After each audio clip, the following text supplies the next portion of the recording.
Assalamualaikum warahmatullahi wabarakatuh. Selamat datang kembali di channel YouTubeku Sayyidah Kitchen. Pada kali ini saya akan membuat dua resep kacang telur dan kacang bawang yang super renyah dan tahan lama. Di sini cocok sekali untuk ide jualan, untuk ide cemilan atau untuk isian toples lebaran ya. Di sini cara buatnya sangat mudah dan bahannya sangat ekonomis banget. Nah, biar nggak berlama-lama, langsung kita ke cara membuatnya. Langkah pertama, kita siapkan teflon. Kita akan lelehkan margarin sebanyak 2 sendok makan atau setara dengan 40 gram. Ini sudah dilelehkan, kita sisihkan. Siapkan blender, masukkan gula halus sebanyak 150 gram atau setara dengan 15 sendok makan. Kemudian pecahkan telur 1 butir utuh ukuran sedang.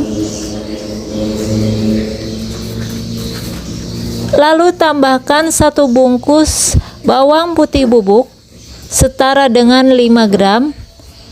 Tambahkan juga sedikit garam atau secukupnya. Tambahkan sedikit vanili atau secukupnya juga. Kemudian tuang margarin yang sudah dilelehkan tadi. Tambahkan air 5 sendok makan atau secukupnya. Kemudian di blender sampai benar-benar halus ya. Kalau sudah halus, kita akan tuang ke wadah lain. Kita siapkan wadah ukuran sedikit besar seperti ini. Tuang tepung terigu sebanyak 500 gram.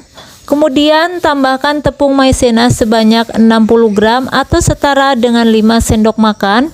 Kemudian semua bahan ini diaduk-aduk hingga tercampur merata. Kalau sudah tercampur merata, kemudian kita siapkan wadah yang lumayan besar ya. Fungsinya wadah yang besar untuk mempermudah dalam pencampuran bahan-bahannya ya. Nah, urutan yang pertama, kita tuang kacang tanah yang sudah dicuci dengan bersih dan sebelumnya sudah saya jemur untuk menghilangkan kadar airnya ya. Lalu tuang sedikit demi sedikit atau secara bertahap. Yang penting asal basah saja ya. Aduk-aduk terus hingga semua tercampur rata. Kemudian tuang tepung terigu dan tepung maizena yang sudah dicampur tadi secara bertahap juga. Untuk pencampuran antara air, telur, dan gula serta tepungnya itu disesuaikan saja ya teman-teman, tidak ada ukurannya. Lalu diaduk-aduk atau dicampur-campur seperti ini hingga benar-benar tepung dan kacang serta air telurnya ini menyatu. Nah, kayak gini ya teman-teman. Aduk-aduk terus sampai benar-benar si kacang ini tidak menggumpal lagi atau benar-benar kering. Kemudian siapkan saringan seperti ini, diayak. Kalau misalnya teman-teman tidak mau mengayaknya, bisa dengan menggunakan cara lain atau kita ambil dengan tangan kita saja, itu sudah boleh ya teman-teman. Kalau saya pribadi, saya lebih suka yang tidak menggunakan saringan. Saya lebih suka yang menggunakan tangan saja seperti ini. Dipilihin seperti ini ya teman-teman. Ini pun lebih gampang daripada yang pakai saringan, karena kalau pakai saringan sering terjadi si terigunya ini terbawa di bawah saringan. Kalau pakai tangan seperti ini, kita rasa dengan jari kita ini tidak ada yang terbawa ya, jadi bersih seperti ini ya teman-teman. Nah, ini sisa tepungnya, terlihat masih ada sisanya. Ini kita akan sisihkan dulu ya. Lanjut kita ke pencampuran yang kedua. Kita ulangi seperti yang pertama. Kita tuang air gula dan telurnya secukupnya. Yang penting asal basah saja ya. Aduk-aduk hingga tercampur merata seperti ini.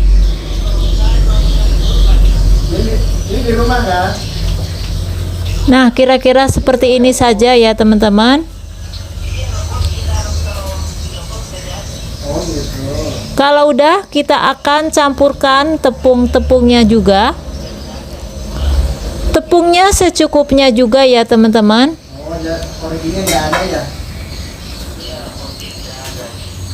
Aduk-aduk hingga benar-benar si kacang ini tidak menggumpal lagi. Kalau masih rasa menggumpal atau masih basah, bisa ditambahkan tepungnya ya. Bila perlu ditekan-tekan seperti ini ya teman-teman, agar benar-benar si kacang ini terlumuri dengan tepung terigu semuanya. Nah, ini yang sisa tepung tadi, ini bisa dicampurkan ya teman-teman. Tidak apa-apa, ini tidak mempengaruhi kemulusan pada kacang telur nanti ya. Aduk-aduk terus atau orak-arik dengan tangan seperti ini hingga benar-benar si kacang ini terasa tidak menggumpal lagi atau kering ya. Kalau dirasa si kacangnya masih ada agak basah-basah, sebaiknya ditambahkan lagi dengan tepung-tepungnya ya. Nah, kira-kira sudah tidak terasa basah lagi, ini sudah boleh kita pilihin dengan tangan kita ya.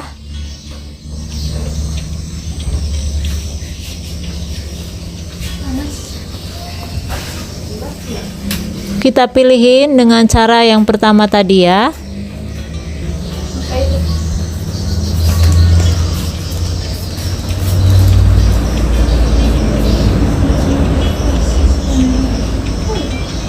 Nah, ini yang kedua juga tetap ada sisanya tepungnya ya teman-teman.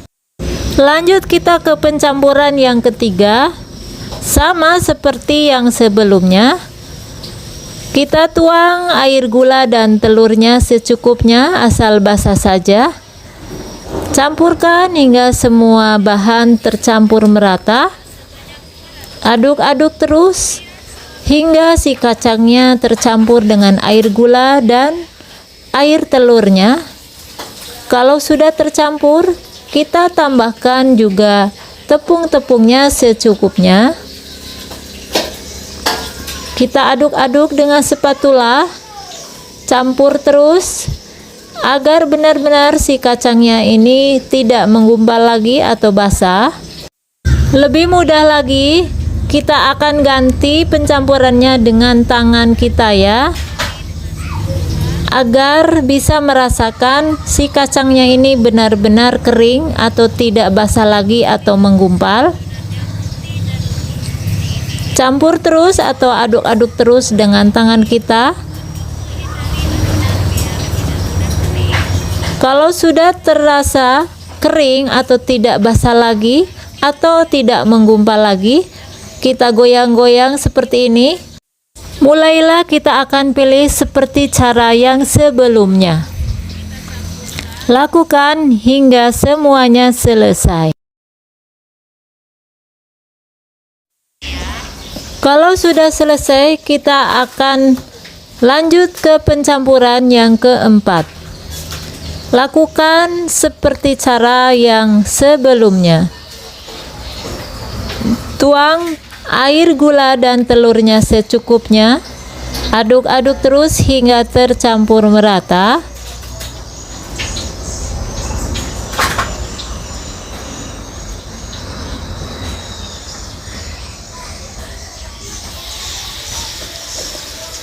Kalau masih agak kering, bisa ditambahkan sedikit-sedikit air gula dan telurnya ya. Tapi kalau sudah terasa basah, tidak perlu ditambahkan lagi. Kira-kira seperti ini saja cukup. Kita akan tambahkan tepung-tepungnya secukupnya. Aduk lagi dengan spatula atau dengan tangan kita. Aduk terus hingga benar-benar tidak ada yang terasa basah di tangan kita atau menggumpal.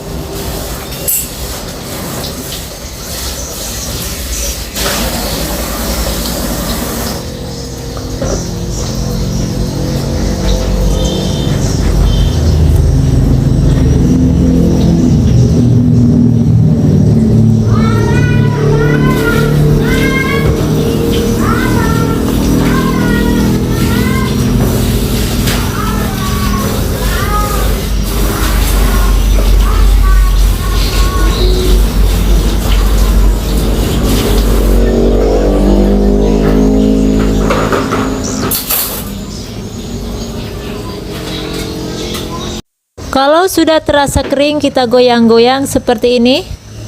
Mulailah kita akan pilih-pilih seperti yang cara sebelumnya.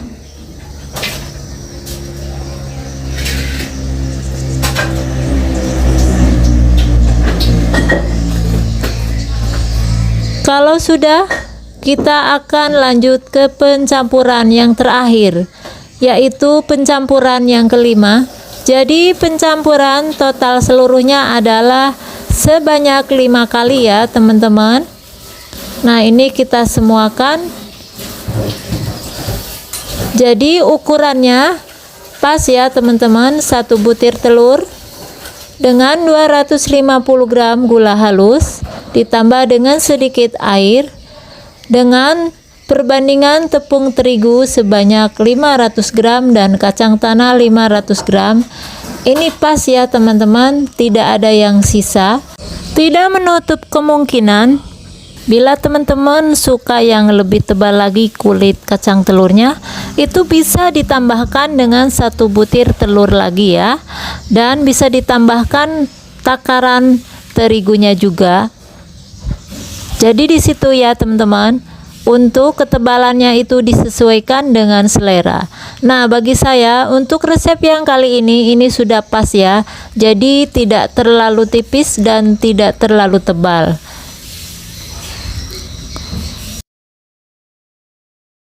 Nah, ini pencampuran yang terakhir sudah selesai.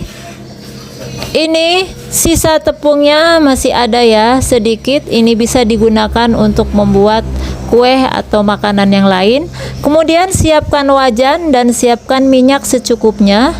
Kita panaskan terlebih dahulu. Kita goreng kacang telurnya. Goreng dengan minyak yang sudah dipanaskan dengan menggunakan api yang sedang cenderung ke kecil. Jadi apinya jangan terlalu besar ya. Jadi api sedang cenderung ke kecil, jangan cenderung ke besar, agar matang kacang telurnya itu secara merata. Kalau menggunakan api sedang cenderung ke besar, yang ditakutkan nanti kacang telurnya luarnya sudah matang tapi dalamnya masih belum matang ya. Kita gerak-gerakan terus dengan sutil atau dengan serokan sampai benar-benar berwarna kuning keemasan. Nah, ini kira-kira sudah terlihat berwarna kuning keemasan. Kalau sudah berwarna kuning keemasan seperti ini, itu tandanya sudah matang. Kita akan angkat dan kita tiriskan. Kemudian kita dinginkan terlebih dahulu. Lanjut kita goreng yang kedua.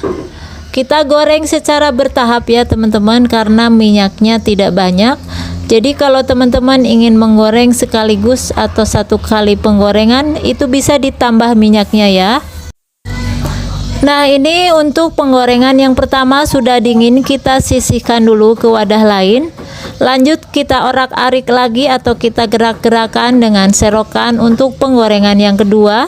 Nah, ini sudah terlihat kuning keemasan. Lalu kita angkat juga dan kita tiriskan, kemudian kita dinginkan juga. Nah, ini sudah selesai semua ya teman-teman. Nah, ini hasilnya jadi banyak ya teman-teman. Jadi ukuran 500 gram bisa menghasilkan 2 mangkok, ukuran yang satunya ukuran sedang dan yang satunya ukuran sedikit besar atau ukuran agak besar ya teman-teman. Nah, ini hasilnya terlihat benar-benar mulus dan tidak mudah hancur. Terlihat tidak berminyak sama sekali ya teman-teman. Nah, teman-teman wajib cobain ya. Ini resepnya anti gagal karena resep ini sering saya ulang-ulang untuk ide jualanku juga ya. Nah, bagi teman-teman, terima kasih sudah menonton. Kita akan bertemu di video berikutnya. Wassalamualaikum warahmatullahi wabarakatuh. Di sini sudah saya siapkan bahan-bahannya. Ada kacang tanah kupas sebanyak 500 gram. Di sini ada bumbu-bumbunya. Ada 6 siung bawang putih, dan untuk bawangnya akan dibagi 2.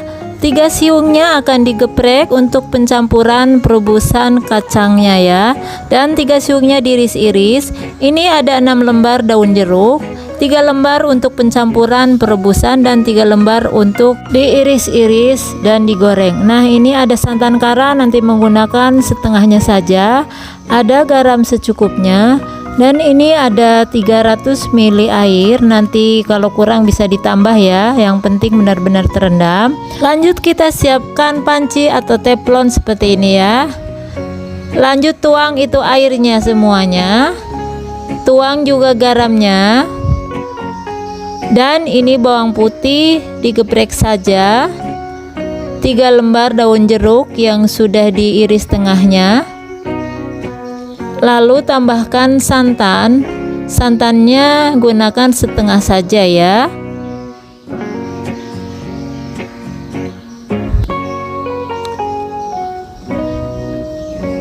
Kemudian tuang semua kacang kupasnya. Ini ukuran setengah kilo yang sudah bungkusan dari pasar ya teman-teman.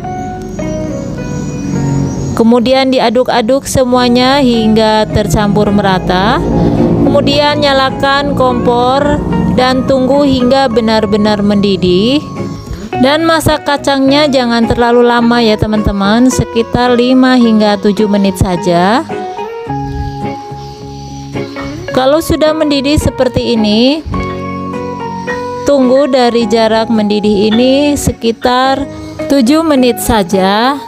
Dan kita akan diamkan atau kita rendam selama 30 menit saja ya. Kita tutup. Ini sudah 30 menit. Ini kelihatan kacangnya sudah mulai agak membesar dan airnya menyusut ya teman-teman.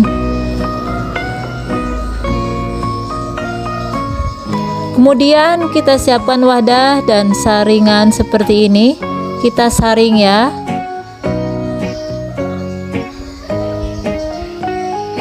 Kalau sudah disaring seperti ini, nah ini teman-teman masih ada sisa air perebusan, ini jangan dibuang ya. Ini bisa digunakan untuk membuat sayur atau masak yang lain. Kemudian siapkan minyak yang sudah panas. Kita akan goreng irisan daun jeruk dan bawang putih yang sudah diiris-iris. Goreng hingga benar-benar harum. Nah, ini bawang goreng dan daun jeruk yang sudah diiris ini fungsinya untuk menaburi hasil kacang bawang yang sudah digoreng nanti ya. Kalau sudah, kita angkat dan kita sisihkan dulu. Kemudian kita siap goreng kacangnya. Kita goreng secara bertahap ya teman-teman, karena minyaknya tidak terlalu banyak. Kalau teman-teman ingin menggoreng sekaligus bisa ya, jadi minyaknya ditambah. Nah, di sini triknya ya teman-teman, agar hasil kacang bawang itu garing, renyah, kriuk dan tahan lama, dan hasil akhirnya tidak berminyak sama sekali, yaitu letaknya ada di cara penggorengan dari kita sendiri ya. Jadi cara penggorengannya harus benar-benar tahu triknya, yaitu dari cara penggorengannya, posisi api dari awal hingga akhir harus benar-benar menggunakan api sedang cenderung ke kecil, jangan cenderung ke besar ya teman-teman. Nah, ini saya akan perlihatkan posisi apinya seperti ini ya teman-teman. Jadi dari awal hingga akhir penggorengan sampai matang posisinya harus seperti itu. Nah, ini salah satu trik yang harus benar-benar teman-teman ingat, karena ini sangat penting sekali. Jadi hasil kacang bawang itu bisa renyah, garing, kriuk dan tidak berminyak sama sekali. Sebenarnya kuncinya bukan karena menggunakan santan atau bahan yang lain, tapi hanya dari trik kita, cara menggorengnya harus benar ya. Nah, ini sudah matang semua ya teman-teman. Ini hasilnya kelihatan benar-benar tidak berminyak sama sekali ya. Nah, ini resep ini sudah berulang-ulang saya coba ya teman-teman. Pokoknya resep ini anti gagal banget. Lanjut kita taburi dengan bawang goreng dan irisan daun jeruk supaya menambah aroma wangi ya. Pokoknya kalau hasil kacang bawangnya itu tidak berminyak sama sekali, itu artinya kacang bawang itu bisa bertahan hingga bulan-bulan, bahkan bisa 1 tahun ya teman-teman. Ini cocok banget untuk teman-teman yang punya ide jualan. Itu bisa dikemas dengan plastik yang benar-benar rapat atau dengan toples, itu benar-benar bisa bertahan lama ya teman-teman. Nah, wajib dicobain. Kita sambung di video berikutnya. Wassalamualaikum teman-teman.